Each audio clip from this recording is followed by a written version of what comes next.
রাকিবুল ইসলাম পিতা জনাব সোহেল সর্দার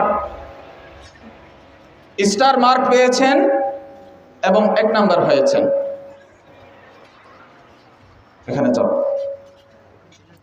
রবিউল হাসান পিতা জনাব নজির হোসেন তৃতীয় বিভাগে পাশ করেছেন, 10 নাম্বার হয়েছেন।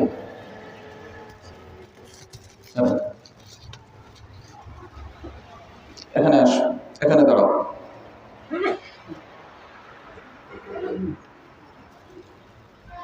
ইয়াসিন আরাফাত পিতা জনাব শাহিন দ্বিতীয় বিভাগে উত্তীর্ণ হয়েছেন, 9 নাম্বার হয়েছেন।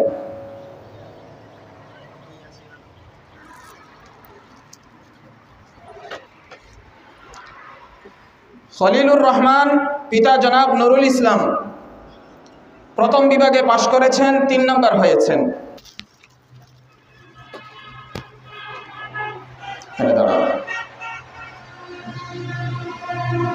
আবরার ইসলাম পিতা জনাব আব্দুল আলিম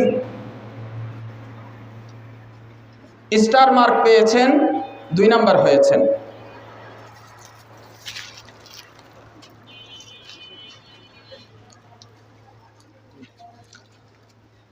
এই সর্বমোট 12 জনকে পুরস্কার দেওয়া হয়েছে। শুক্রবারে 7 জনকে দেওয়া হয়েছিল, আজ বাকিদেরকে।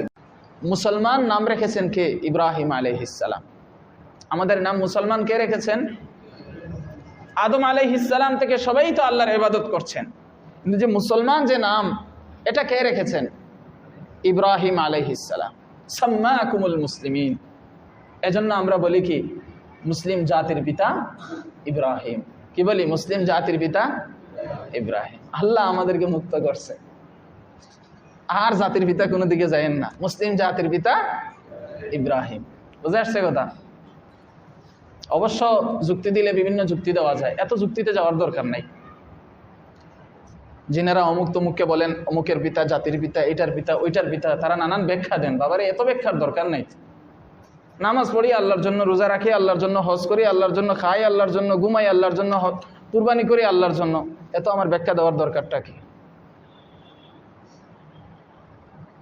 দুনিয়ায় যত মানুষ, যত দল বল যা কিছু রয়েছে, ঘুরে ফিরে 3 ভাগে বিভক্ত: ইমানদার, কুফফার, মুনাফিক। কয়টা? 3টা। এর বাহিরে কেউ নাই। যত দল আছে, যত কিছু আছে, ঘুরে ফিরে আদর্শিকভাবে কয় শ্রেণীতে বিভক্ত? 3 শ্রেণী: ইমানদার, কুফফার, মুনাফিক। বুঝবো কেমনে? ও আল্লাহ তার রাসূল যে আলামতগুলো দিয়েছেন, ওই আলামতগুলো দেখে দেখে বুঝতে হবে যে উনি ইমানের মাঝে আছেন, উনি কুফরের মাঝে চলে গেছেন, উনি নিফাকের মাঝে চলে গেছেন। এখন দল 50,000 করেন, আপনাকে যাচাই করা হবে ওই মানদণ্ডে আপনি কোন শ্রেণীতে। ইমানদার হওয়ার পরে তখন হচ্ছে 73 দল। কয় দল? ইমানদার হওয়ার পরে গিয়ে 73 দল।